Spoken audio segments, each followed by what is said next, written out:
All right, First Chronicles 4, let's call this one Reconciliation and subtitle it More Honorable, because that is literally going to come out of the passage in which we are going to see more information on the descendants of Judah, but it's also going to spend the second half, roughly, of the chapter talking about the descendants of Simeon, who are going to provide, I think, an interesting contrast. But both of these sons of Israel are going to have an interesting origin story in that they both did some really shameful things early on. As Israel, meaning Jacob, the man, was trying to find his way with his family. He wandered about until he tried to actually settle down in a couple of places, but that was made rough by the fact that, well, first of all, they had some conflict between the brothers, and Joseph was sold off into slavery. All of the brothers except Joseph had a hand in that, but some distinguished themselves as basically rebounding from that decision by deciding to live sacrificially.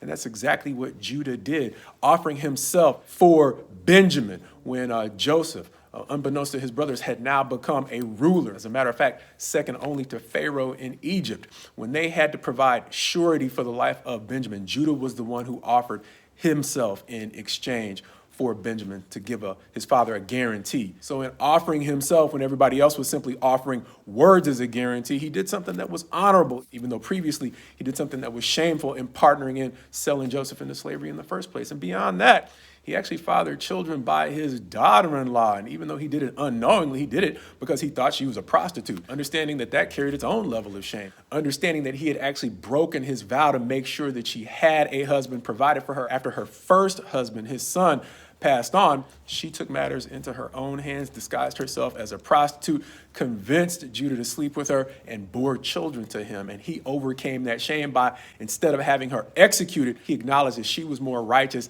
than he was, thus being honorable enough to own up to his mistakes so that he didn't kill her to conceal his sin. And likewise, in this chapter, there is a relatively famous man by the name of Jabez, who is literally going to be described as an honorable man, or at least more honorable than his brothers, before the more famous part of his story, which goes on to talk about his prayer, which is often listed as a blueprint for prosperity. But the thing that it mentions first is him being more honorable. And the contrast between the lines of David and Simeon are this. See, Simeon and Levi partnered in killing an entire town of people just to get even with one man who raped their sister. Simeon, over time, as it was prophesied by Israel, was simply going to become less and less significant within the nation, while both Judah and Levi were going to become more and more significant. All three brothers did shameful things, but the one thing that distinguishes Simeon from Judah and Levi is the lineages of the descendants of Judah and Levi have names that stood out as uniquely honorable men who helped restore the reputation of their people.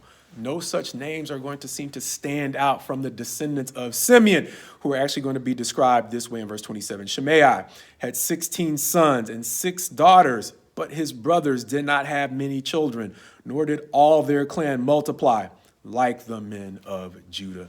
The text itself bringing out the contrast between the line of Simeon, I just read from, and the line of Judah. Understanding that this reminded me that just about everybody wants to be honored, but simply wanting to be honored doesn't really set us apart from other names in the Bible like Haman, a man we'll see later, who, much like Simeon and Levi, was willing to kill or lash out against an entire group of people just to get back at one man, Mordecai.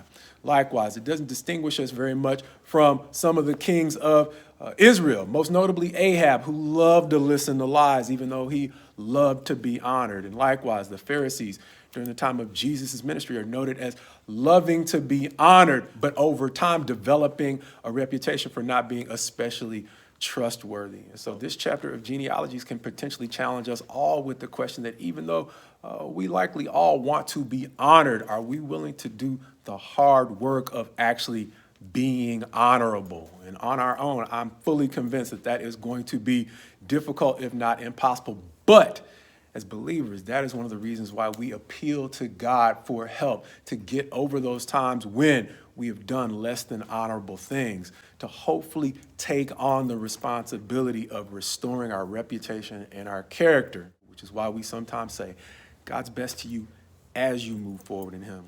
God willing, trying to genuinely move forward by being honorable.